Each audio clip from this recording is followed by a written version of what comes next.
Panginoon Diyos. Dinala na naman po tayo dito para tayo makapag-aral ng kanyang mga salita. Yes, At tunay na ang mga ginagawa ng Panginoon sa buhay natin, ang siyang pinanghahawakan lang natin at nagbibigay sa atin ng kalakasan at katatagan. Alam po natin na may kanya-kanya tayong burdens, Yes. but what is more important is your trust in the Lord.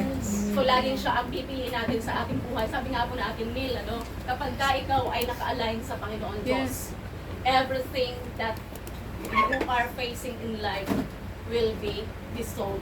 Ito'y mapapatagumpayan po ng bawat isa sa atin. Walang mahirap, walang pagsubok na hindi natin kayang paglabanan or mapapagtagumpayan kung nasa sa atin ang Panginoong Yesus Cristo. So lahat po tayo, sabi nga po ni Ate Felia, may kanya-kanya tayong burdens, but we don't look at, we don't focus on our burdens, we don't focus on our problems. Yes. Ang tinitingnan po natin ay ang Diyos na mas malaki pa kumpara sa ating mga problema. So sabi dito, we are commanded to live a life that is holy in the presence of the Lord. Yun po ang katawagan natin. Kaya sabi ng Panginoon Diyos, blessed are those whose ways are blameless, who walk according to the law of the Lord. Doon po sa binasa ni Ate Maris. Are we walking in the light of the Lord? That is the very big question that we should ask in our life. Tayo po ba ay namumuhay na blameless, spotless sa harapan ng Panginoong Diyos? Or we pretend to be Christian but our life is not worthy of the gospel? So tayo po ay tinawag, we are called to be worthy, to walk in the light of the Lord, worthy of the gospel. Kung tatanungin po natin ang ating sarili, are we worthy? Amen. Worthy po ba tayo sa ginawa ng Panginoong Diyos sa atin? Worthy po ba tayo na tayo ay binigyan ng salvation? Are we worthy in the sight of the Lord? So, ito po yung lagi nating dapat nasuliin. Sabi nga po sa salita ng Panginoon Diyos, you should look at your lifestyle, hindi yung lifestyle ng iba. Yes. At Amen. ang iyong titingnan, ang iyong bibigyan ng pansin, ay ang iyong buhay, kung papaano ka namumuhay bilang isang Kristiyano. Are we walking in the light of the Lord? That is our question. Sa bawat isa, tayo po ba ay namumuhay? So, we are in the third book of, in the third church in Revelation. 7 pong church sa Asia Minor ang ating pag-aaralan. Tapos na po tayo sa Church of Ephesus. Church of Ephesus was a loveless church. Walang pagmamahal. Yes. They have the sound doctrine. Yes. Orthodox ang kanilang pinag-aaralan. Tama ang doktrina. They have the discernment dahil alam nila kung ano ang katuruan ng false teachers, alam nila ang katuruan ng Nicolaitans. So, sila po ay active sa church. But the very big problem is they don't have the love of God in their hearts and they don't know or they don't love one another.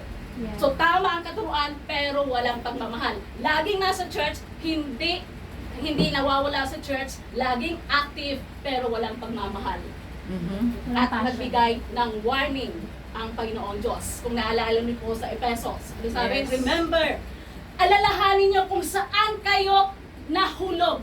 Alalahanin niyo kung ano yung inyong nararamdaman nung kayo ay na-in love sa akin. Remember. At kung naalala niyo na, you have to repent.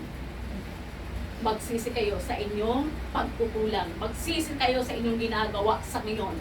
Dahil kahit anong ginagawa ng inyong mga kamay, God wants our devotion, not your hands.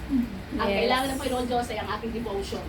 After na kayo makapagsisi, ang sabi ng Panginoon Diyos, hindi doon natatapos, you need to return. Yes. Balik ka doon sa iyong first love. So that is the first church sa doon sa Asia Minor na bababasa natin sa Revelation. And the second church is one of the churches in which they serve the Lord blamelessly.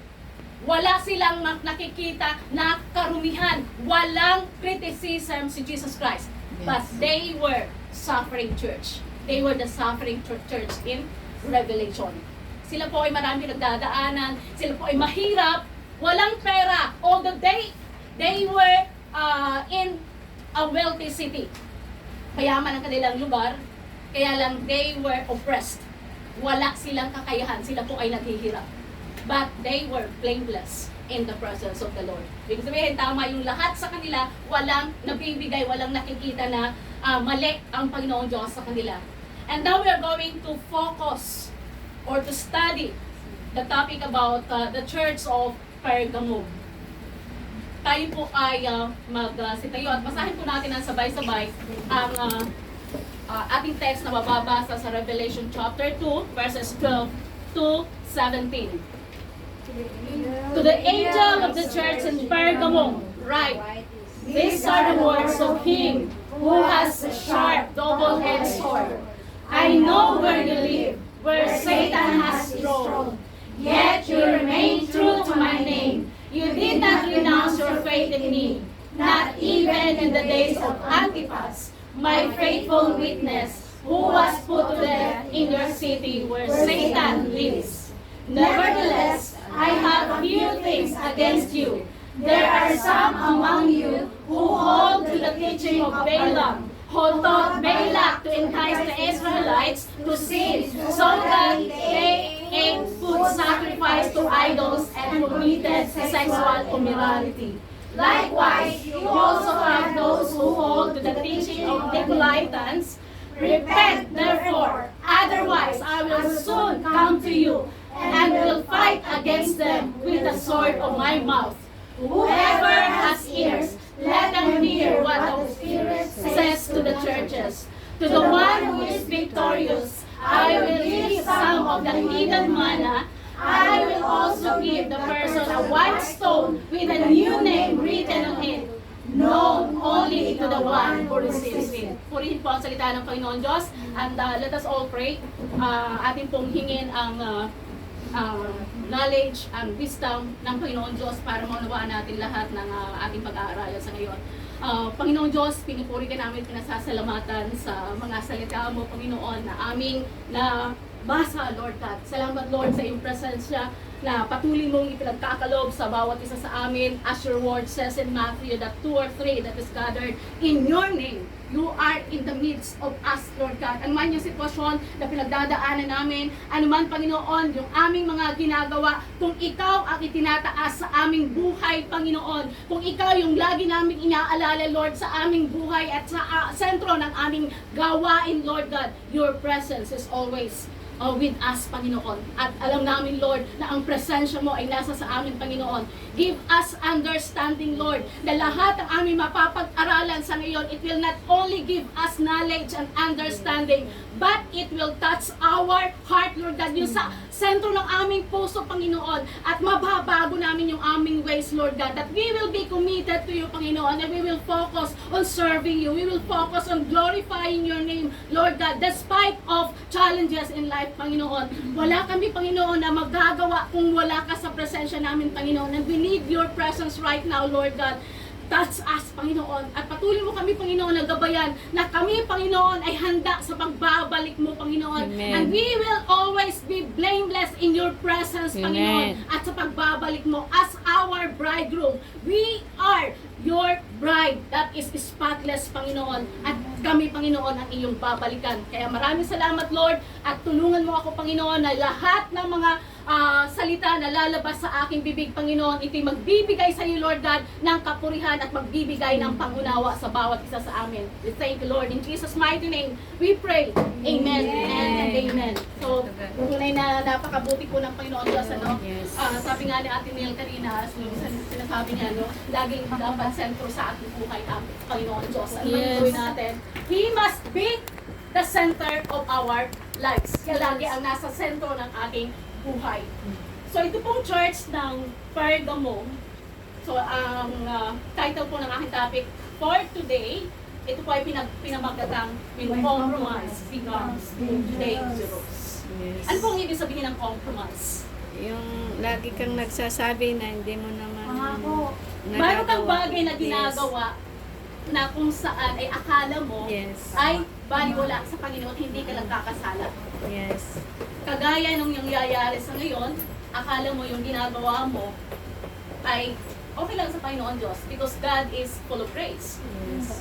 Pero yun pala ay hindi nakakapagbigay ng kamulan sa Panginoon Upuan. Diyos. There are teachings today, kahit nga sa mga churches na iba, na okay lang na magkaroon ng same-sex marriage. Dahil ang kanilang ipinopromote is love. Yes. But that is not It's really love. doctrine of the Lord. Hindi po yun ang doktrina. Yes. So ang sasabihin, ang kanilang sasabihin is, hindi, ang Panginoon Diyos ay mapagmahal. Ang Panginoon Diyos ay mauunawaan yung ating Mali. sitwasyon Yes. dahil tayo ay nagmamahalan. And God is love. So you are compromising the word, the truth, to what you are doing. Akala mo, okay lang sa Panginoon Diyos yung iyong ginagawa dahil ang Panginoon Diyos ay mapagmahal. Kaya nga, we should not abuse the love of God. We should not abuse the grace of the Lord. Amen. So, malimit po natin ikino-compromise yung ating pananampalataya sa mga bagay na nandito sa mundo. Mas inuuna po natin yung bagay na nandito sa mundo kumpara doon sa bagay na dapat nating gawin bilang mga Kristiyano. So we should not compromise our salvation to the lust of the flesh, to the lust of the eyes, and to the pride of life. At yun po ang dapat nating bigyan at pagtuunan ng pansin sa buhay natin. Kailangan po natin na tayo ay maging faithful sa Panginoong Diyos, na mapapabilang po tayo sa church na kagaya ng church ng Smyrna. Though they were suffering, they are facing opposition dahil sila po ay talagang under persecution during those days, sila po ay faithful sa Panginoon Diyos. Amen. Mahirap man sila, but they Yes. were faithful to the Yes. Lord. Wala sa kanila ang nakipag-compromise sa gawain ng mundo, nakipag-compromise sa gobyerno. At pinaninindigan nila yung kanilang pananampalataya.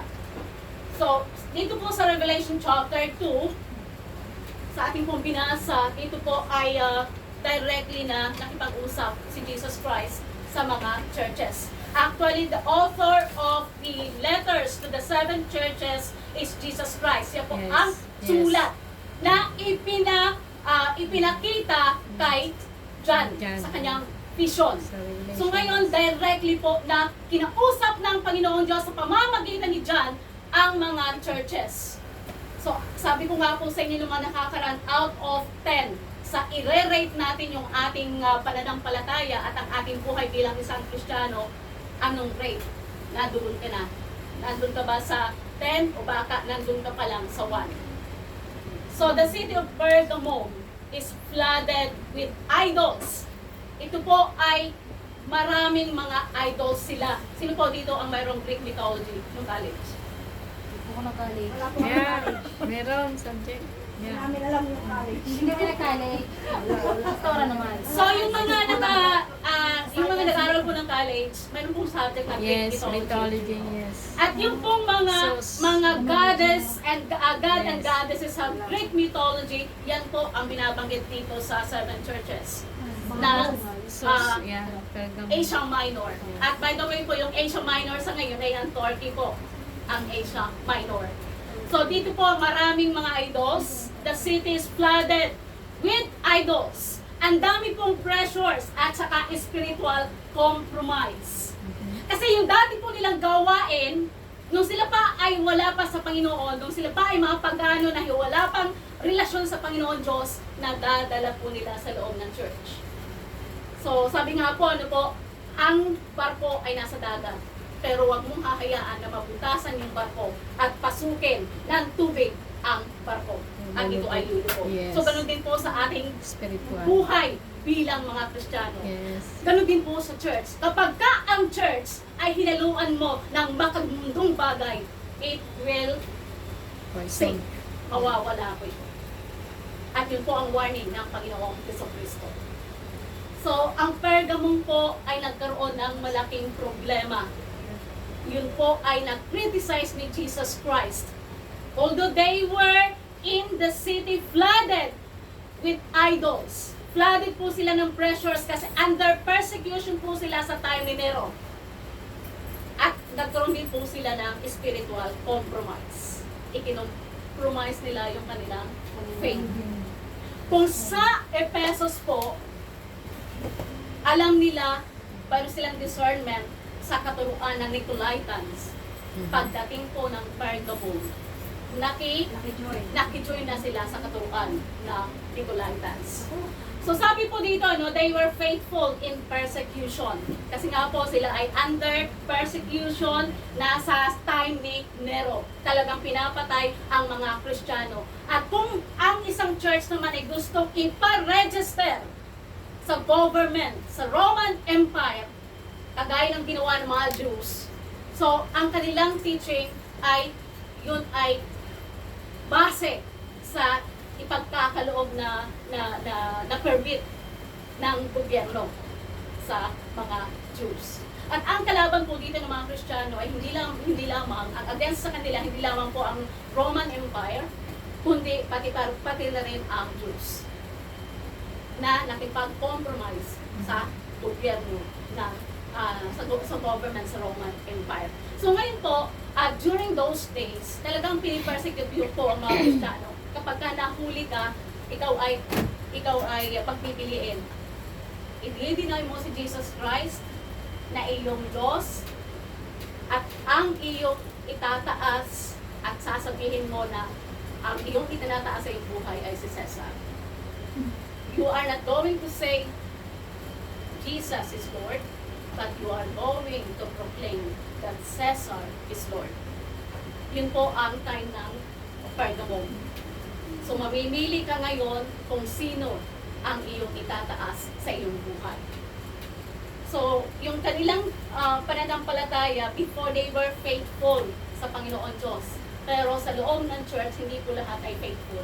Mayroon po na tayo'y nakikipag-compromise sa gawain ng mundo nito. Sabi dito, yet slowly have ground to the false teaching and moral decline. Lagi pong natin tatandaan kapag tayong ating pamumuhay ay nahaluan ng makamundong pamumuhay, ang ating pong pananampalataya ay unti-unti. You will drift away from the true teaching, from the orthodox teaching or orthodox teaching na dapat mayroon ka. Unti-unti kang mawawala. Hindi ka agad-agad yan mawawala ka sa church Kapag nga po tayo hindi nakapag-pray sa umaga o nakapag-pray araw-araw, pagka nawala yung isang beses na ikaw ay hindi nag-pray, sa susunod tatamarin ka na. So, unti-unti po tayong hinahanap ng gawain ng kaaway. So, the problem is not outside. It's not outside kasi sila po ay faithful. Ibig sabihin, napapagtagumpayan nila yung lahat ng mga pagsubok sa labas, yung persecution sa kanila. The danger wasn't outside, it was they tolerate what they tolerate inside. Ano ba yung tinotolerate nila? Yung katuruan na mali. Yung katuruan na po, pwede kang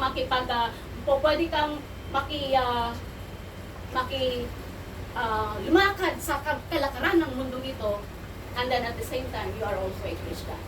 So, parang adulterated, prostituted ang kanilang pananampalataya.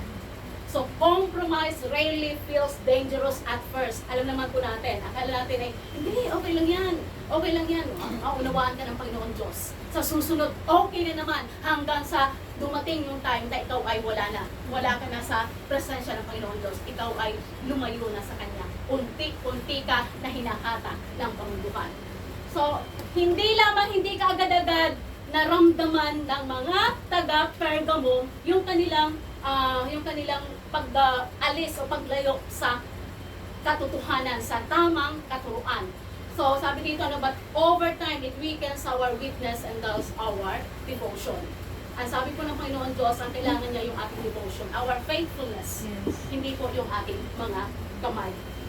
So, ito pong Pergamum, kung atin pong babalikan, ito pong Pergamum ay nahahati sa dalawang syudad. Ang pangalan po ng isang syudad nasa baba po siya at yung isang syudad ay medyo nasa mataas na lugar. So ang pangalan po ng isang syudad ay Bislepion, na kung saan sila po ay nakafocus sa hiling. At doon naman po sa taas, ang city na ito ay ang pangalan ay Acropolis. Na ang ibig pong sabihin ng acro ay summit, nasa taas. At polis po ay ang ibig sabihin ay city or city sa taas. So ngayon dito po sa baba, ang focus ng syudad na to, ng church dito sa baba ay lahat ay nakafocus sa hiling. At take note po, ang Pergamum ay isang mayaman na lugar. At kapag ka po tayo mayaman, kapag ka po tayo may pera, ang isa sa pinagtutuunan natin ng pansin ay ang ating kalusugan. So, ganun po ang gawain sa Pergamum. Ngayon, yung isang lugar, yung isang city, na doon po ang throne ni Satan. Pinakit po dyan ni Jesus Christ na ang inyong church ay sa isang lugar na kung saan ay matatagpuan ang throne of Satan. So ngayon po, dun sa Acropolis, mayroon pong tatlong temple para sa kanilang God.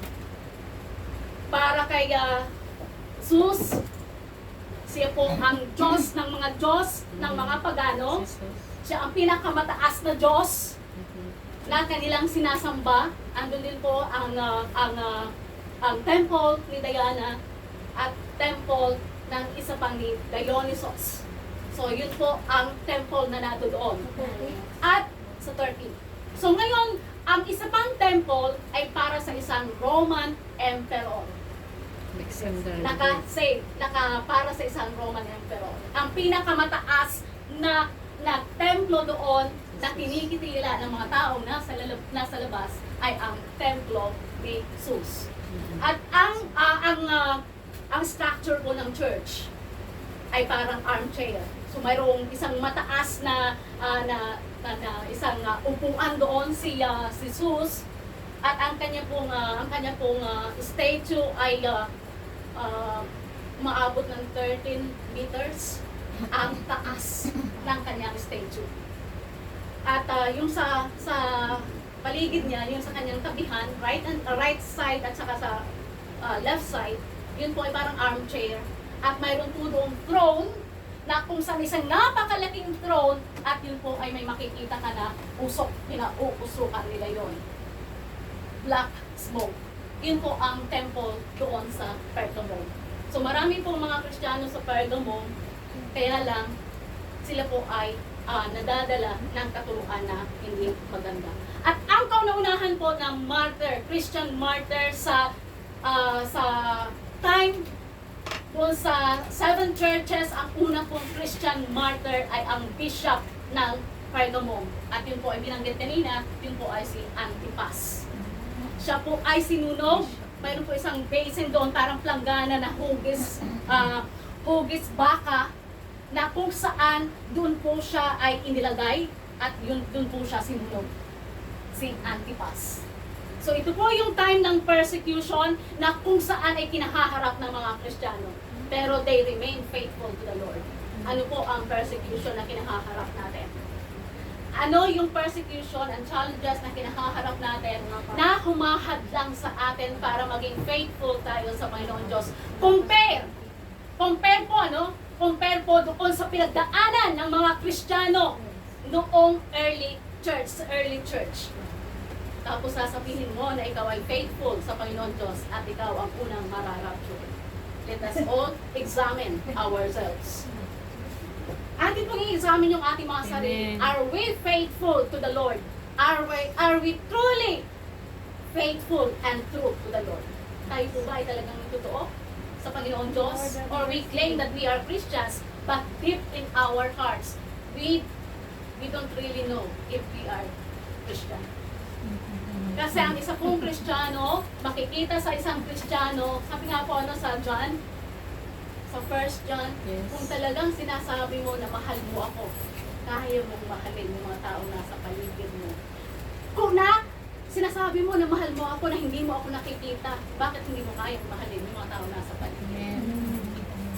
So, ikaw ay nagsisinungaling. Kung sinasabi mo na mahal mo ako pero hindi mo kayang mahalin yung mga tao na nasa paligid mo. So, ito po yung sitwasyon ng Pergamum. Sila po ay napapalibutan ng mga idols at cult worship. Kaya sinabi ni Jesus Christ, napakalakas ang stronghold ni Satan sa lugar na ito. Kaya ang mga Kristiyano, napakahirap sa isang church na kung saan ang iyong nasa paligid ay lahat ay pagano, lahat ay mga cult worshiper. Halimbawa tayo po, nakalagay tayo ang church natin ay napapalibutan ng lahat ng kamunduhan. Ang hirap po na mag-evangelize. Tama po ba? At pati ikaw ay under persecution. Imamak ka eh. Ikaw ay titirahin ng mga nasa paligid mo. So ngayon, kung sasabihin natin na tayo ay madadala ng capture, na ikaw mismo hindi mo napagdaanan ng ganung klase ng persecution, sumusuko ka sa kaunting problema na iyong kinahaharap, are you worthy of the gospel? Yung pong gospel, yung pagkamatay at pagkabuhay ni Jesus Christ na ibinigay niya yung kanyang buhay sa atin para tayo ay magkaroon ng kaligtasan. Are you worthy of the gospel? That is our question for today. Worthy po ba tayo sa salita ng Panginoon Diyos? Worthy po ba tayo sa pagkamatay ni Kristo sa cross ng Kalbaryo? Ay binigay niya yung kanyang buhay. Siya po ay tortured na hindi mo kaya, sabi nga po sa Psalms, ano po, hindi sa Psalms 53, hindi mo siya makikilala. Wala sa Isaiah 53, di po ba? Hindi mo siya makikilala dahil yung kanyang balat, yung kanyang laman, ay lahat ay lahat ay pagkaya siya hinampas, lahat ay dala yung mga karne ng iyong ng kanyang katawan. Tapos tayo po, patumpik-tumpik po tayo sa ating pananampalataya. And we claim that we are Christians. We claim that we will be raptured. Pero wala po, hindi po nakikita sa ating buhay yung pagiging totoong Kristiyano. So, tingnan po natin yung setting ng Pergamum. Ito po ay City of Compromise. Mababasa po yan sa verses 12 to 13. Ito po yung kanyang historical context. Pergamum is a center of culture, religion, and it is known for its temples dedicated to the various gods, including Zeus and Asclepius. Ito po ay god of healing, yung si Asclepius.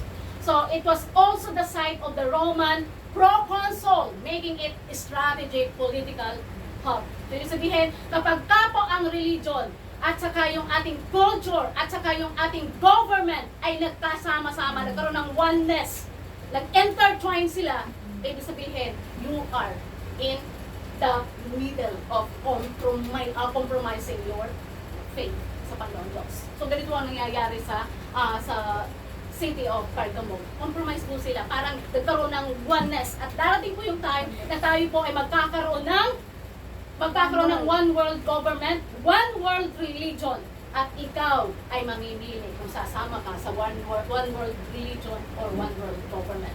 So dito po sa time po ng mga Kristiyano, andito po yung Roman Empire na kailangan register mo ang iyong fellowship. At ang tawag po pagka register, yun po ay religiosita. At ito pong mga Kristiyano, ang tawag sa kanilang fellowship ay religiosita. Ibig sabihin, they are illegal. So kung ikaw ay illegal sila para sa gobyerno, pero hindi sila illegal sa presensya ng Panginoon Diyos. Kasi ayaw nilang makipag-compromise. So yun po ang sitwasyon ng church. So ngayon, ang tanong po, when compromise becomes dangerous, papaano? Kailan at papaano, ano yung magiging sitwasyon kung ang ating pakikipag-compromise ay magdudulot sa atin ng pagkawala natin sa presensya ng Panginoon Diyos. So, number one, tingnan po natin yung setting, yung ating laman ng sulat sa Pergamum. Where were they standing? Saan ba? Saan ba ang church nito? Ano ba ang kinatatayuan ng church nito? Mababasa po yan sa Revelation 2 verses 12 to 13. Sabi dito, to the angel of the church in Pergamum. So marami po nasasabi na yung angel ay literal na angel kasi bawat church ay mayroong mga angel talaga na nagbabantay. At may nagsasabi naman na para ito sa mga leaders, para sa mga pastors, and at the same time para sa mga members of the church. So, ibig sabihin, para to po sa pangkalahatan. So ngayon, sabi dito, to the angel of the church in Pergamum, write, these are the words of him who has the sharp double-edged sword. Ito po ay metaphorical, yung double-edged sword. Hindi po ito literal na sword, kundi yung sword na sinasabi dito ay ang salita ng Panginoong Diyos. Nabuo po ang mundong ito ng dahil sa salita ng Panginoong Diyos. At pagdating po ng second coming sa Battle of Armageddon, ang salita ng Panginoong Diyos ang kanyang weapon. The sword, the double-edged sword. So mayroong dalawang klase po ng sword ang mga Roman soldiers. Yung sword na ordinary sword at ito pong double-edged sword na kung saan ang kapasidad po nito ay kayang pumatay, ang isang sword kayang pumatay ng 50 katao. So masyadong matalim ito, kaya nga po sabi po ay ang sword ng spirit ay tumatagos sa ating buto. Ang salita ng Panginoon Diyos, bakit po tayo nasasaktan? Tumatagos sa ating buto ang salita ng Panginoon Diyos. At yun po ay nagbumulat sa atin na dapat po tayo na maging faithful sa Panginoon Diyos. Kapag ka po tayo may narinig na salita niya, na kung saan tayo po ay nasasaktan, hindi po para kayo atakehin, kundi para tayo ay bumalik sa Panginoon Diyos. So, masabi dito, ano po, these are the words of him who has the sharp, double-edged sword. Double-edged sword. I know where you live. Saan sila nakatira? Where Satan has his throne. Ito po yung church na kung saan ay sila ay, ibig sabihin, ang sinasabi dito na where Satan has his throne, ibig sabihin, napakalakas ang stronghold ni Satanas sa lugar na ito. Dahil nandito po lahat ang pagan worship and false worship. Ang idolatry, andito po ang immorality, at mayroon po silang mga temple prostitute na para sa kanila kapag kayo nakipag-sex sa loob ng templo, ito po ay baliwala sa kanila. Mayroon silang god of fertility na sinasamba si Esther. Esther. Kaya nga po tayo, ano po, sa ating mga Kristiyano, we don't call it Easter Sunday. We call it Resurrection Sunday, kapag tatay ng resurrection. Kasi po yung Esther na yun, galing po yun sa God of fertility, yung Esther na word, Esther. Kaya po may mga itlog, di po ba? So, yun po ay galing po sa pagan name, the Esther. So, yun po ang sitwasyon ng Pergamum. Marami po silang mga idols, marang immorality po ay tumutunay na makikita natin na talagang talama. At sabi nga po sa Matthew 24, sa pagbabalik ni Jesus Christ, isa sa mga signs na makikita natin sa kanyang pagbabalik is the decline of morality. Nakikita po ba natin ang decline ng morality? Matindi po, di po ba? Lahat, people are calling good evil. And evil good. Kahit ikaw ay maghubad pa sa social media, katanggap-tanggap sa tao. Wala nang yung ating yung talagang hinahangaan pa. At sasabihin pa na, hindi, wala, ang Diyos naman ay mapangunawa. Sino ka para husgahan ako? Ang Diyos na, hindi ako hinuhusgahan. Wala pa po. Kasi pagbalik ni Jesus Christ, po tayo huhusgahan ng Panginoon Diyos. Kaya nga po, hindi natin tingnan eh. Ano sabi? Yung po bang ginagawa natin is to please the Lord? Kung sa palagay mo ay maghubad ka dyan at pupunta ka dito sa church ay ikaw'y nakahubad at yung iyong ginagawa na ikaw'y nakahubad ay nakakapagbigay ng kapurihan sa Panginoon Diyos, hindi go on. Kung sa palagay mo ay di mo ba? Kasi ang sinasabi po sa atin, bawat gagawin natin ay makakapagbigay ng kapurihan sa Panginoon Diyos. So yung bang ginagawa mo, yung bang sinasabi mo, yung bang attitude mo ay nakakapagbigay ng kapurihan sa Panginoon Diyos, ikaw lamang po makakasagot niyan. Kasi ikaw ang nakakaalam sa iyong sarili at ang Panginoon Diyos, ikaw at ang Panginoon Diyos ang nakakakilala sa iyong sarili. It is easy to say that we are Christians. Kapag po tayo ay kasama natin yung ating mga kaibigan, tayo po ay Kristiyano. How about when you are alone?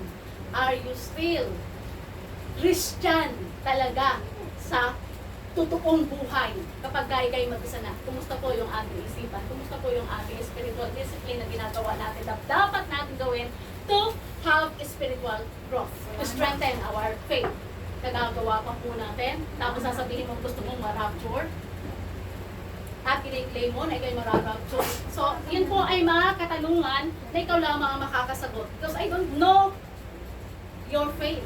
Hindi ko po alam kung ano yung pananampalataya ninyo. Hindi ko po alam kung ano yung inyong sitwasyon bilang isang Kristiyano. Kayo po ang nakakalam. So sabi dito na po, yet you remain true to my name. Although kayo, marami po doon sa church ng Pergamum, hindi po lahat ay adulterated yung kanilang pananampalataya. Sabi ni Jesus Christ, some of you. Ang iba sa inyo ay nahatak ng kamunduhang ito. Pero ang iba, they remain faithful to the name of the Lord. They remain faithful to God. So sabi dito, you did not renounce your faith in me, not even in the days of Antipas, my faithful witness, who was put to death in your city, where Satan lives. Ulitin ko po, si Antipas, bishop po siya ng church ng Pergamum. At siya po ang unang pinatay, kauna-unahang martyr na pinatay dahil sa kanyang pananampalataya. Sinulog po siya. Kung tayo po kaya susunugin, tayo po kaya ay hindi natin i-deny si Jesus Christ. So sabi dito, ano po, alam ng Panginoon Diyos kung saan kayo nakatayo. Alam ng Panginoon Diyos kung ano ang inyong sitwasyon. Alam ng Panginoon Diyos na ikaw ay nasa teritoryo ng kaaway. Nandyan ka sa teritoryo ng kaaway. Ang tanong, ang iyong bang pananampalataya ay hindi mahahaluan ng katuruan ng kaaway? Yun po ang tanong sa atin. So letter A, they stood firm in a hostile place. So although po sila ay nakatayo sa lugar na kung saan ay napakalakas ang stronghold ng Diablo, sila po ay faithful sa Panginoon Diyos. Yun ang sabi ni Jesus Christ dito. Pergamum wasn't just a city, it was a spiritual stronghold. Dahil marami pong cult worship na nagaganap dito. Idol worshippers po ang lahat, halos lahat sa Pergamum. So Jesus calls it a place where Satan has his throne. And this city was drenched in idol worship, emperor cults, and pagan rituals. Yung mga nag-aalay, iniaalay yung mga may mga inaalay pa dito ng mga mga tao virgin. Iniaalay, yes, maaaring ganun ang nangyayari. Iniaalay yung mga virgins Iniaalay yung mga unang anak. Diba?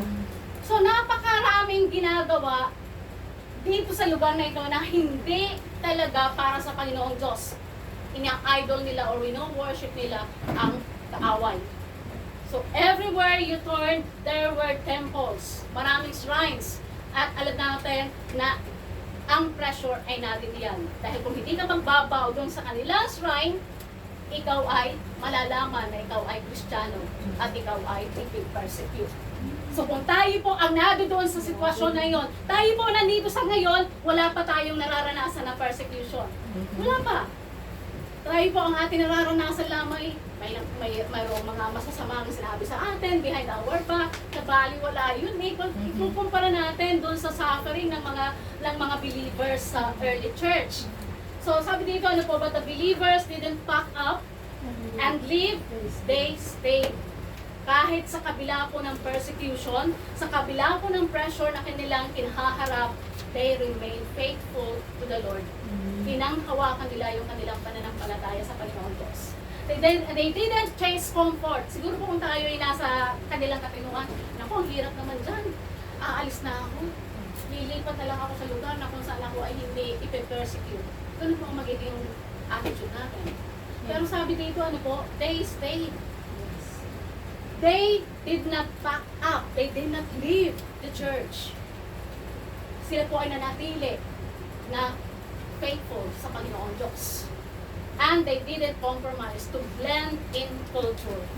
Kasi po madali po tayong madala ng kamunduhang ito. Lagi po maraming ino-offer ang mundo ito. At ang nangyayari po, hindi mo alam, slowly, your focus has been taken away at ikaw ay nadadala ng kamunduhan. So ngayon, ipinokompromise mo ang iyong pananampalataya kay Kristo. God isn't looking for believers who need perfect surroundings to stay strong. He is looking for people to stay faithful when culture turns dark. Para po sa China, mayroon pong mga underground churches. Sila po yung mga church na hindi naka-register sa government sa China. At may mga church po na open ang kanilang ginagawa kasi naka-register po sila eh. Pero monitor yung kanilang teaching. So ganoon din po sa time ng persecution sa time ng Pergamum. Yung Pergamum Church sa Asia Minor, ganoon din po, monitor yung kanilang katuruan. Yung mga Jews na nagpa-register, yung tinatawag nila na religiosita, ibig sabihin naka-register yung church sa Roman government. So ngayon, kung ikaw ay hindi ka naka-register, kagaya po ng nasa China, na mayroon silang mga underground churches, yun po yung mga faithful sa Panginoon Diyos. Hindi nila ikinompromise yung kanilang katuruan sa kagustuhan ng gobyerno.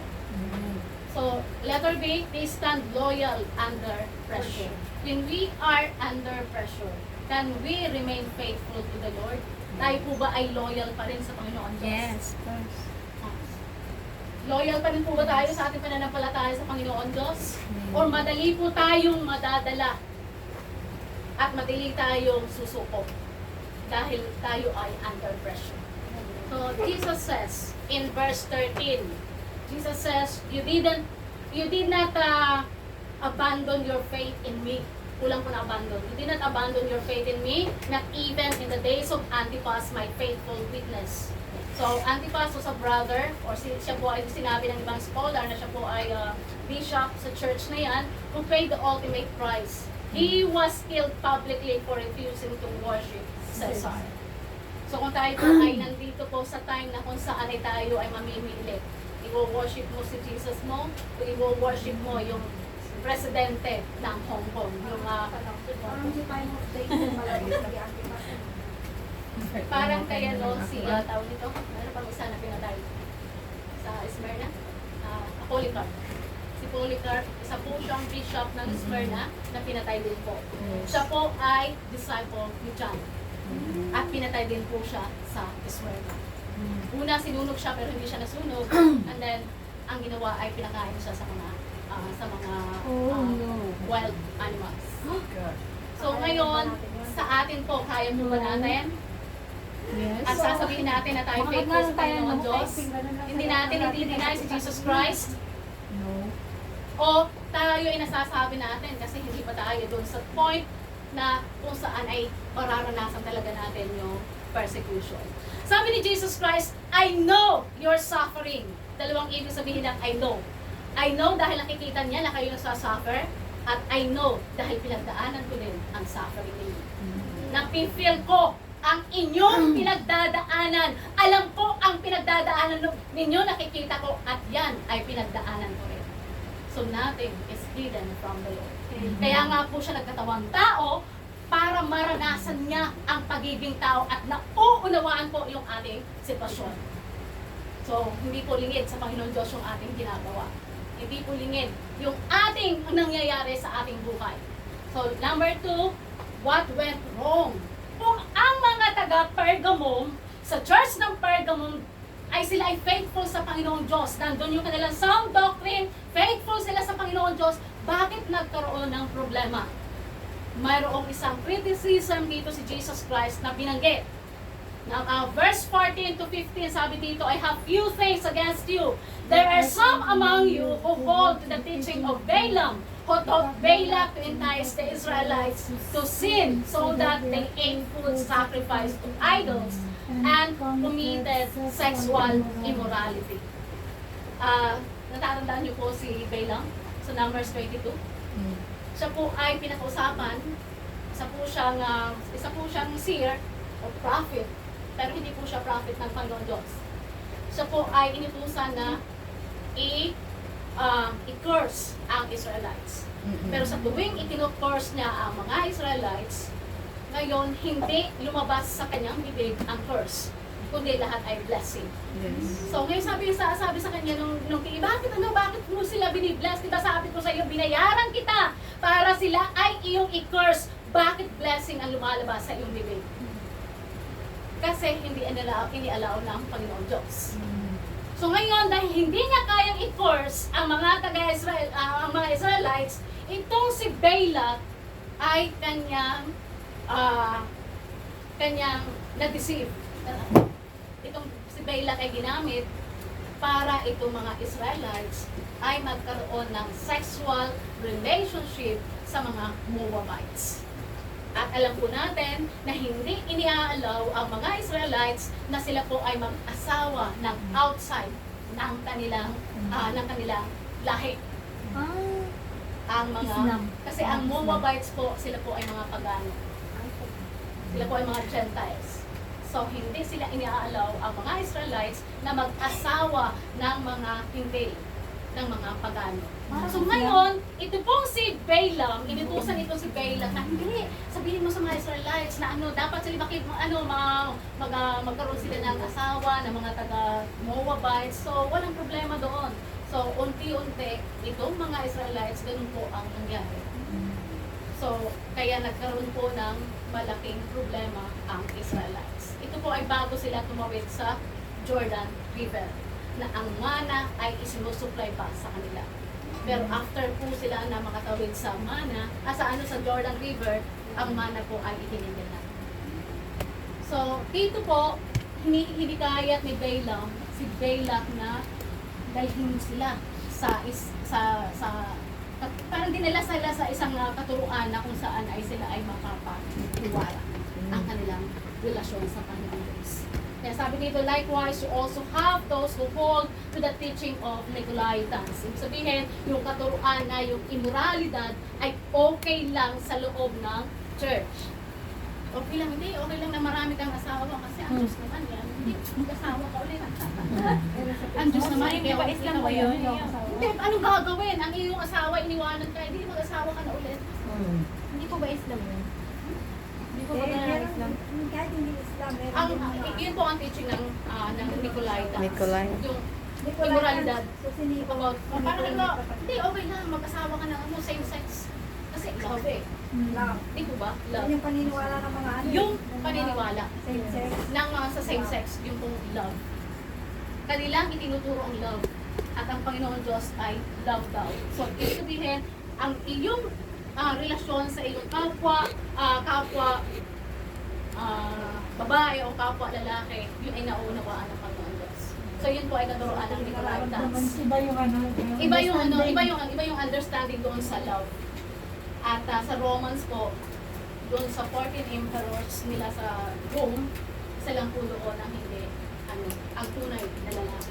Lahat po ay sila ay gay. Kaya ang katuruan nila ay gano'n.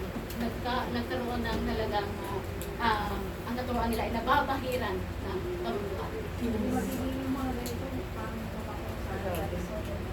Parang time ng Sodom and Gomorrah. Kaya nga sabi, no, sa pagbabalik ni Jesus Christ, tandaan niyo parang sa time ni Noah at Sodom and Gomorrah.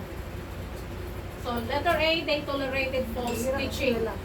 Kung doon po sa Ephesus, they did not tolerate the teaching of Nicolaitans, dito po naman sa Pergamum, ito ay tinolerate nila ang mali katuruan.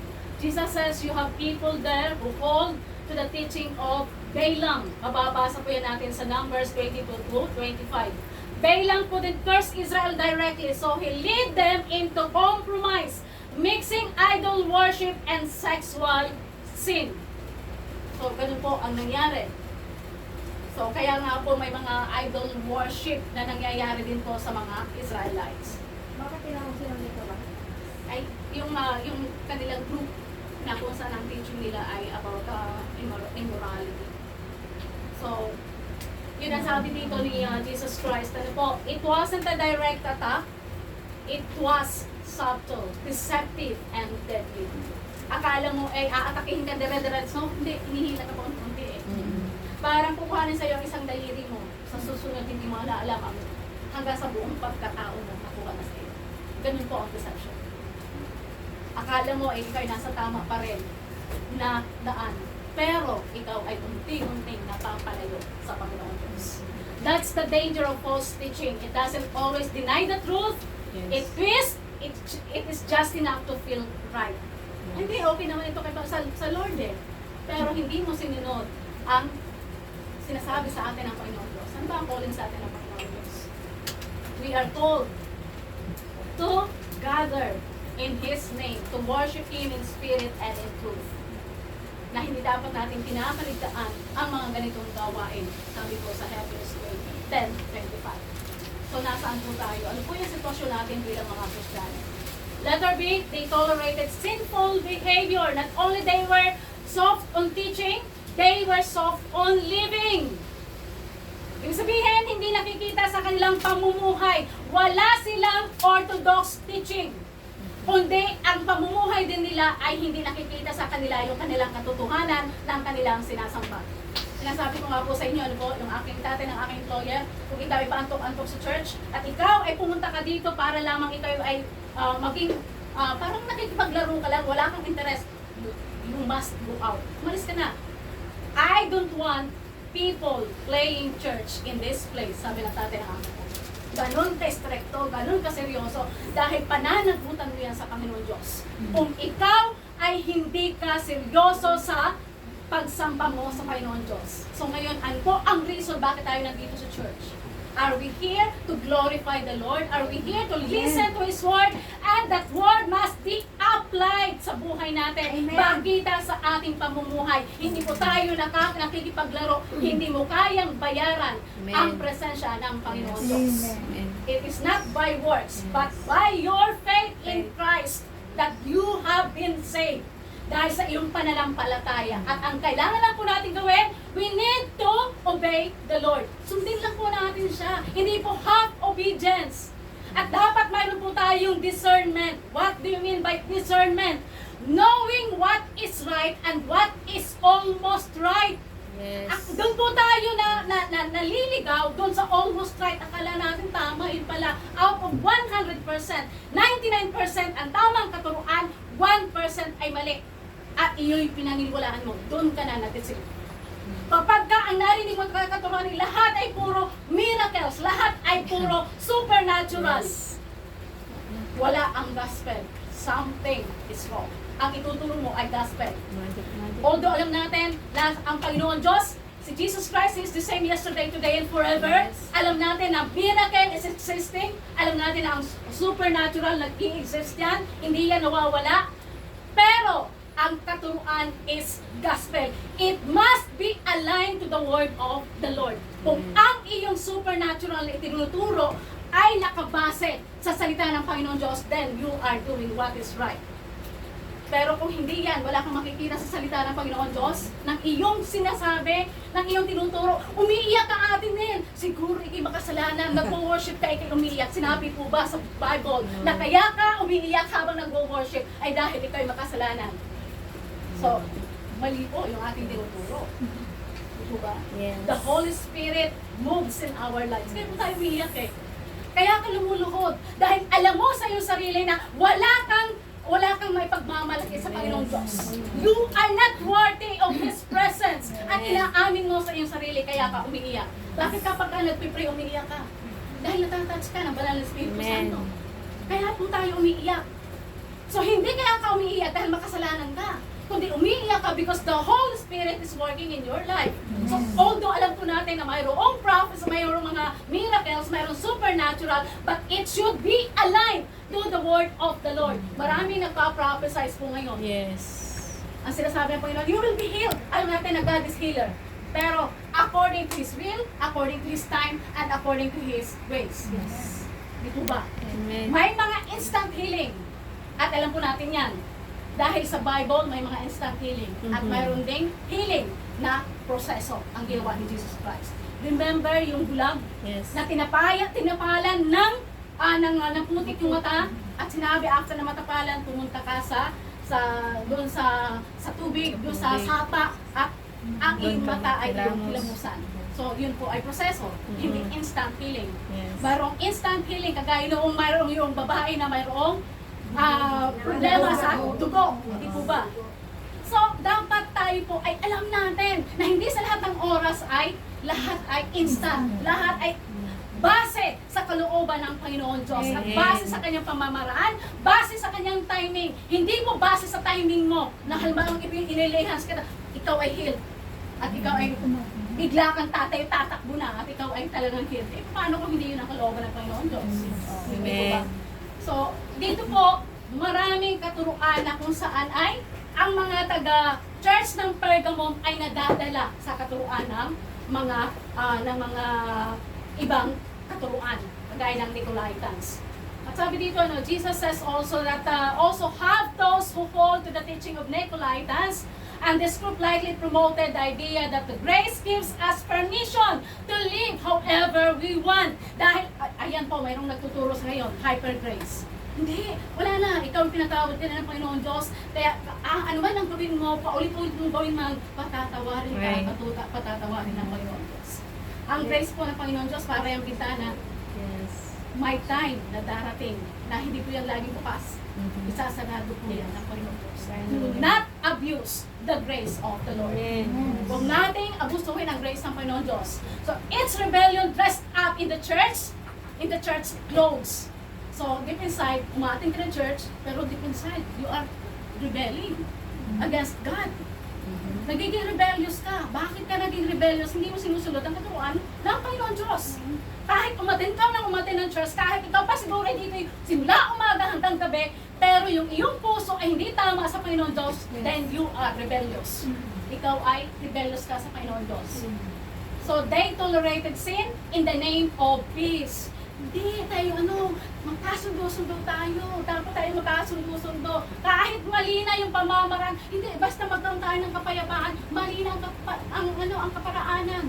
Hindi kahit ikaw mali, ikaw na lang sorry. Basta tayo may mapayapa tayo. Hindi mo pinagtunan ng pansin na i-settle. Ano yung problema? Hindi po ba? Yes. So, okay lang na ganitong gawin natin. At tayo mauunawaan ng Panginoon Diyos. Hindi po okay sa Panginoon Diyos. Ang gusto niya is holy and blameless life. So, hindi po natin dapat i-compromise yung ating pananampalataya. Do not compromise your salvation to the lust of the flesh. Marami pong may gusto ang ating katawan. Gusto natin lumayas, gusto natin gumala, gusto natin ito ang gawin natin. Yung po ay lust of the flesh. The lust of the eyes. Naku, ang ganda ng bahay niya. Ang ganda ng bahay ni Ate Rica. Kailangan magkaroon din ako ng bahay na kagaya niya. Kung wala ka namang kapasidad, mas malaki ang sahod niya kumpara sa iyo. Ngayon, inahiingit sa kanya. So, lust of the eyes. Diba? Do not compromise your salvation to the lust of the flesh, to the lust of the eyes, and the pride of life.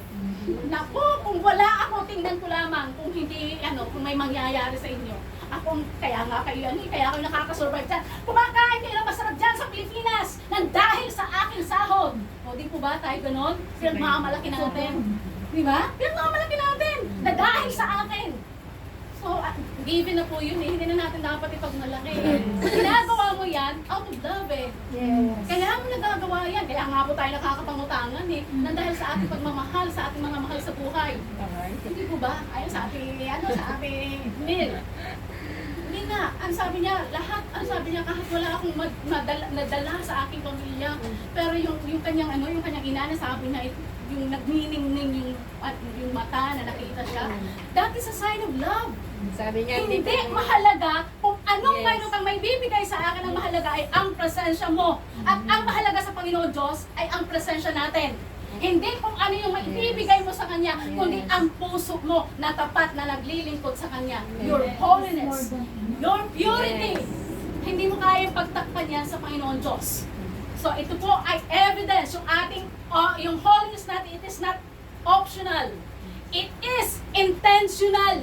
At kailangan mayroon ka sa iyong buhay bilang mga Kristiyano. You should live a life that is holy and pleasing to the Lord. So, number 3, what did Jesus say to do in Revelation chapter 2, verses 16 to 17? Sabi dito, repent. Hindi pa huli ang lahat. Repent, therefore, otherwise I will soon to come to you and will fight against them with the sword of my mouth. Salita lamang niya. Sa Genesis po, Genesis chapter 1, ang dahil lamang sa kanyang salita na buo lahat. Let there be light, and the light was there. So sa isang salita ng Panginoon Diyos, we will be judged sa salita lamang niya. At ang kanyang salita ang gagamitin sa battle of Armageddon. Wala pong sword, kundi ang salita niya. Dahil ang salita niya is like a double-edged sword that it will penetrate your body. It will penetrate your bone marrow. It will touch the inner core of your heart. Yan ay kaya po tayo nasasaktan dahil sa salita ng Panginoong Diyos na tumitimo sa ating puso. Bakit ka umiiyak habang ikaw ay kumakanta? Dahil nararamdaman mo yung mensahe ng Panginoong Diyos sa iyo. Wino-worship mo siya, you are holy Lord. At nakikita mo sa iyong sarili, hindi ka holy, pero itinataas kita dahil ikaw ang Diyos na holy sa buhay ko. So, ganun po ang Panginoong Diyos. Wala po tayong maitatago sa Kanya. Kaya sabi dito, whoever has ears, let them hear what the Spirit says to the churches. Hindi lamang po sa church ng Pergamum, kundi sa ating sarili po. Tingnan na po natin ating sarili, ang ating pamumuhay. Are we worthy of the gospel? Worthy po ba tayo sa gospel? Worthy po ba na namatay si Jesus Christ sa atin? It is not about religion. It is all about your relationship with the Lord. Yun po ang tinitingnan sa atin. So the one who is victorious, I will give some of the hidden manna. Ibig sabihin yung kanyang presensya. Hindi ka sumama sa fellowship ng mga idol worshiper. Since hindi ka sumama, ibibigay ko sa iyo ang aking sarili, ang aking presensya. Because you are firm. You are faithful to me. So, ibig sabihin, ang presensya ng Panginoong Diyos ay nasa sa iyo dahil faithful ka sa Panginoong Diyos. Amen. Once na tayo ay faithful, we will always be victorious in Christ Jesus. Sabi dito, I will give some of the hidden manna, and I will also give the person a white stone with a new name written on it. Ibig sabihin, may marka na sa iyo ang Panginoong Diyos. You are marked by God. Ibig sabihin, akin ka na, hindi ka na mapapapunta sa kamay ng kaaway. Yan. Claim po ba natin? Amen. Ang pangakong iyan ng Panginoon Diyos sa atin, na ikaw ay mamarkahan na anak kita. Akin ka, wala nang makakaagaw sa iyo. Diba? So, sa atin, sa tatlo pong churches na ating napag-aralan, alin po sa church na yon tayo belong? Are we the church? Like, pero alam niyo po ba, di po ba may warning sa Ephesus? Si Jesus Christ, sabi niya, remember, saan kayo bumagsak, saan kayo nadapa, bumangon kayo, alalahanin niyo yung mga ginagawang una sa akin, na kayo ay inlampas sa akin, nag-uumapaw ang inyong pagmamahal sa akin. Kung naalala niyo yan, kayo humingi ng patawad sa Panginoon Diyos at bumalik kayo sa akin. Sa time po ng isang Sa Revelation.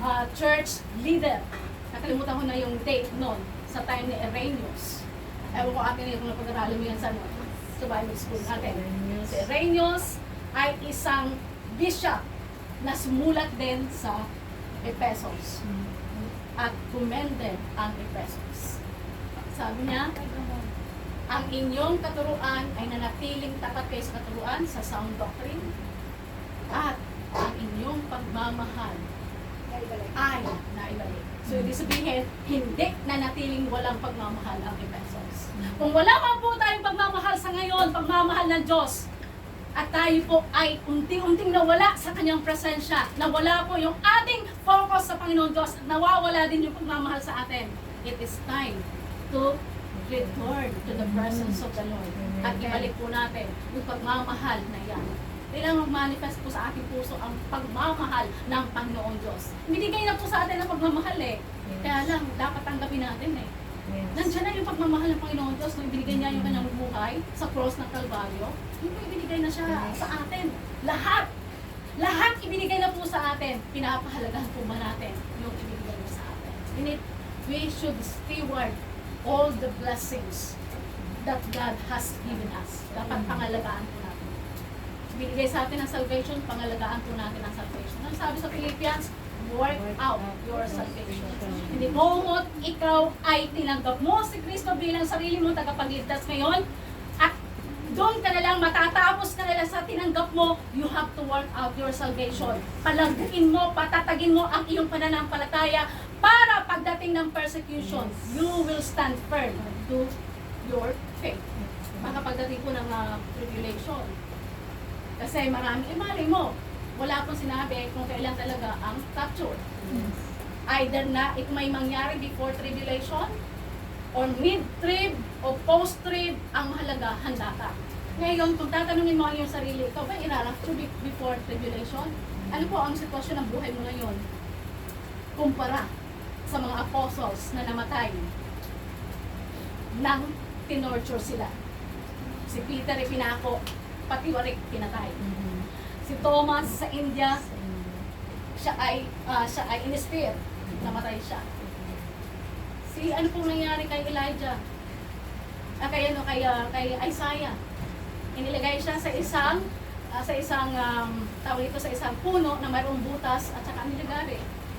Ikaw, ano ang iyong mapapatunayan bilang isang Kristiyano na ikaw talaga ay tapat na lingkod ng Panginoong Diyos at irarapture ka before tribulation? Mayroon kang pinanghahawakan?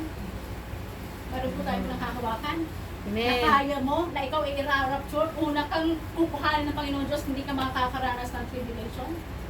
Kumpara doon sa mga apostles, kumpara doon sa mga believers sa early church, natatalian ang mga kamay at paa sa 4 na kabayo at patatakbuhin ang magkasalungat ang kabayo dahil sa persecution sa time ni Nero, na yung mga believers kapag ka nahuli, itatali sa isang poste sa daraanan ng mga bisita ni Nero at sisilaban ng buhay. Lalagyan ng wax, sisilaban, at yun ang magsisilbing ilaw doon sa daraanan ng mga bisita ni Nero. Ano ang pinakahawakan mo para sabihin mo na ikaw ay faithful sa Panginoon Diyos at hindi mo siya i-deny pagdating ng persecution?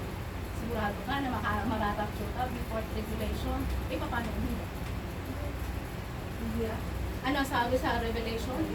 Pagdating ng tribulation, hahanapin mo ang kamatayan, subalit hindi mo masusumpungan for 5 months. Pero sinabi din sa Revelation na pag natatakan ka na, wala na pag-asa. Bago mag-close yung isang libro, aanuhin mo na, sabi sa Bible na iipunin mo na lahat ng mga tapat bago isasara.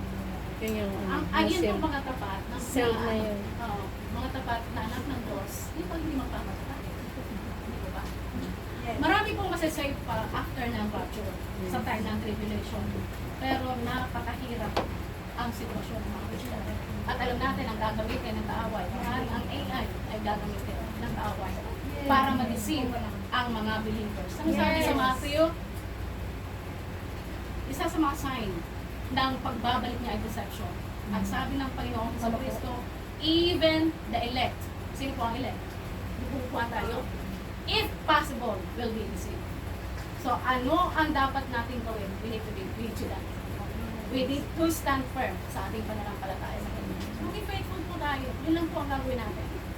So, ito po ang aking sasabihin sa inyo, are we faithful? It is a call for urgency na dapat nating maibalik natin sa Panginoon Diyos yung ating tapat na pagsamba at pananampalataya sa Kanya. So, sabi po dito, Jesus doesn't leave them in confusion. Lahat po tayo, huwag natin sisihin, Lord, hindi ko po alam. Nasa sa iyong Bible, bakit hindi mo binabasa? Hindi po ba? Hindi ka maaaring mag-reason out sa Panginoon Diyos. Lord, sorry po, wala po akong narinig, wala po akong alam.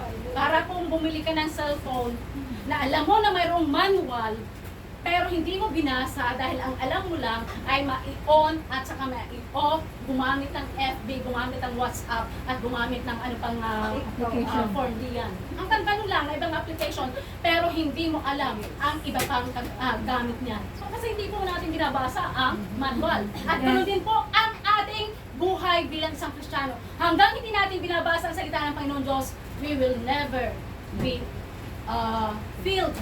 Hindi tayo mapifield ng karunungan at ng kaalaman, ng wisdom. Kasi hindi mo alam eh. Kaya wala kang ibang masisisi kundi ang sarili mo. Hindi mo maaari isisi sa pastor, hindi mo maaari isisi sa mga missionary, hindi mo maaari isisi sa Panginoon Diyos. Kasi mayroon kang responsibility para palaguin mo ang iyong pananampalataya. Mayroon po tayong spiritual discipline na dapat natin gawin. Ating devotion, ating prayer, ating worship, at ating pagbabasa ng salita ng Panginoon Diyos para sa ating spiritual growth. So hindi po sila, hindi po tayo iniwanan ng Panginoon Diyos na tayo confused. Meron po tayong Bible. Kaya hindi po tayo mako-confuse.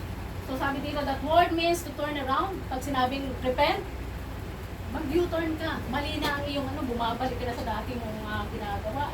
Then U-turn, balik. Repent, hindi pa huli ang lahat. It is time to repent and to check our lifestyle as a Christian. Tayo po ba'y namumuhay ng tapat sa Panginoon Diyos?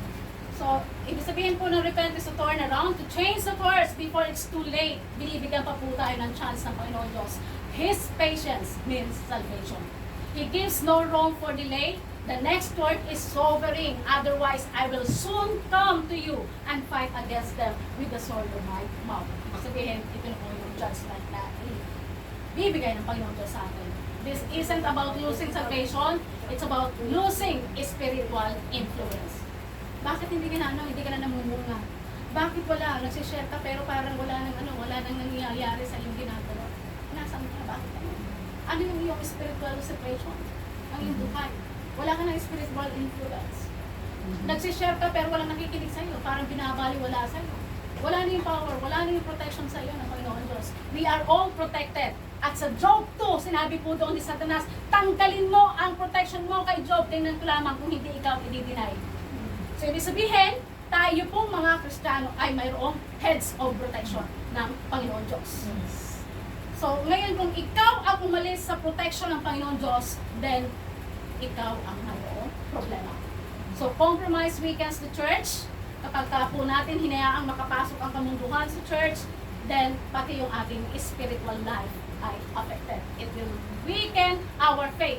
Jesus takes it seriously. Hindi po ito para lamang masabi, kundi talagang ito binigyan ng talagang diin ng Panginoong Hesukristo. He confront us, not to shame us, but to save us. Kung tayo po ay namumuhay na hindi kapuri-puri sa Panginoon Diyos at mayroon po tayong nag-correct sa atin, then pasalamat po tayo sa Panginoon Diyos. Hindi para ikaw ay pahiyain, kundi para ikaw ay maligtas, maibalik ka sa dati mong fire sa pagsamba sa Panginoon Diyos. So letter B, they would receive God's reward pagka ikaw ay bumalik, kapag ikaw ay nag-repent. So sabi dito ng Panginoong Hesukristo, to the faithful, God gives two promises. Una, hidden manna, it is spiritual nourishment. The world cannot offer. Lahat ng karangyaan ng mundo ito ay kayang i-offer sa iyo. Pero ang hindi kayang i-offer ng mundo ito ay ang iyong spiritual nourishment. Sa tuwing ikaw ay sumasama sa kamunduhan, unti-unting nawawala ang iyong lakas ng spiritual life mo. Nawawala, unti-unting hinahatak yan sa iyo. Kapag hindi ka na nag-pray, isang beses lang, unti-unting mawawala yung desire mo na mag-pray. So, He sustained our soul when nothing else can accept us. Di po ba? Wala. Ang Panginoon Diyos ay naadidiyan, isinusustain yung ating soul. So, number 2, aside from hidden manna, white stone with a new name. A symbol of acceptance, a symbol of victory and identity in Christ. Minarkahan ka na ng Kristo. Hindi ang mark ng the beast. Hindi ang mark ng 666. Kundi minarkahan ka na ng Panginoong Hesukristo. Wala nang makakaagaw sa iyo. So, ito po ang dapat nating panghawakan. So that is personal and intimate relationship sa Panginoong Diyos. Minarkahan ka na, akin ka na, you are protected. Hindi ka na mamamaskahan ng kaaway. Dahil minarkahan na kita akin ka na talaga So the world offers compromise, Jesus offers treasure. So your loyalty matters to God. Your perseverance will be rewarded. Maaari po tayo nahihirapan. Maaari po tayo ay kagaya ng Smyrna, maraming opposition, maraming persecution sa atin. But soon, you will be rewarded. Sabi dito, it ends in an invitation, whoever has an ear, let them hear what the Spirit says to the churches.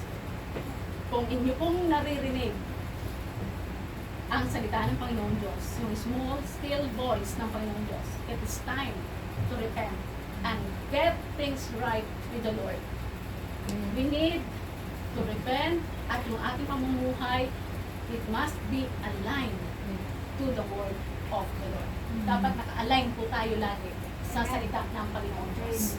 So Pergamum reminds us that Jesus is both our faith and our faults. Hindi po natin yan itatago sa Panginoong Diyos. Nakikita niya yan. Hindi mo maaaring sabihin tayo po pwede po tayong magtago sa ating mga kapatiran. Po pwede natin pagtakpan yung ating mga ginagawa. But nothing is hidden from God. Yes. Walang lingid sa Panginoon Diyos. Kaya hindi po tayo po pwedeng magkunwari. He commends loyalty. Do we have loyalty? Are we loyal to the Lord? Are we faithful to the Lord? Yun ang gusto ng Panginoon Diyos. He demands loyalty, but also confronts what we allow to remain unchecked. Ano po sa ating puso ang hindi natin nakikita na karumihan at hindi natin i-give up, hindi natin sinusurrender sa Panginoon Diyos. Ano sa pamumuhay natin ang hindi natin kayang isurrender sa Panginoong Diyos na pinapanghawakan mo pa at ayaw mong ibigay sa Panginoong Diyos dahil ang gusto ng Panginoong Diyos is loyalty. Ang gusto ng Panginoon Diyos ay holiness. Ang gusto ng Panginoon Diyos ay faithfulness. So we can't afford to flirt with false teaching. We cannot afford, as believers, as true believers, we cannot afford to flirt with the world. Hindi po natin po pwedeng tayo ay makipagkompromiso sa kalakaran ng mundong ito. So, sabi po dito, no, we cannot afford to flirt with false teachings or make peace with sin. Hindi, okay lang yan. Tayo naman na yan. Okay lang yung ginagawa natin. Ang Diyos naman ay maunawain eh. Hindi po pwedeng gawin natin. Oh. Sabi nga, gracious, ano po, full of grace. Hindi, naunawaan ka. So, yung hyper grace na katuruan sa ngayon, marami po. Ang hyper grace na katuruan, dapat alam po natin yan. Yes. Joseph Prince na teaching, Yes. hyper grace. Truth matters. Yung totoo lang. Holiness matters. So our witness depends on it. So let us not drift into compromise. Faithfulness is never easy, but it is always worth it. Faithful. Be faithful Amen. to the core. Maging faithful po tayo sa Panginoon Diyos. Amen. Kung hindi pa po tayo faithful, we need to search our hearts. Return to your first love. Balikan po natin yung ating pagmamahal sa atin. Unang minahal natin ang Panginoon Diyos. Kaya po tayo nandito para sa Panginoon Diyos. If you're not faithful, kung nakikita mo sa iyong sarili na nagkukulang ka sa Panginoon Diyos, it is the time that you need to get things right with God. Amen. Palagay mo nasa out of 1 to 10 na ratings, alin po ang ating rate? Anong rate ka na doon sa out of 10? O ang ginagawa mo para lamang sa iyong sarili to justify your own belief? O kaya ka gumagawa ng isang bagay para sa kanila? Para kay Lord. Atin pong suriin yung ating mga buhay. Ating Yes, Lord. sitwasyon bilang mga Kristiyano, hindi pa po tuloy ang lahat. Amen. Tayo po ay tinawag para po tayo ay mamuhay ng talugod-lugod sa Panginoon Diyos.